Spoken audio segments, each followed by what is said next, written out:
S25 ultra unboxing হচ্ছে 12256। এখান থেকে টান নেই হবে না, এটা টান।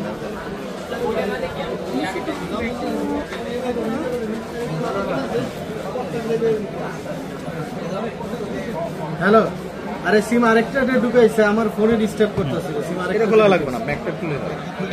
হ্যাঁ, আচ্ছা এখানে ব্যাটারি কিছু চার্জ নেই তখন তো থেকে না। বসে যাও, আমি আমাদের গেলাম, ঠিক আছে? বসতে নামে যাব এই ফ্লোরে আছে না, রাস্তার ব্যাটারি এখন আর লাগানো যাবে না। আচ্ছা ঠিক আছে। S25 আলট্রা ব্ল্যাক কালার, আমার কি কালার? আমি এখন আপাতত ইউজ করতে ব্ল্যাক কালার। আরে মিয়া আর কি হয়, সব আমার উপর দিয়ে, আমি নিতেছি না, আমার উপর।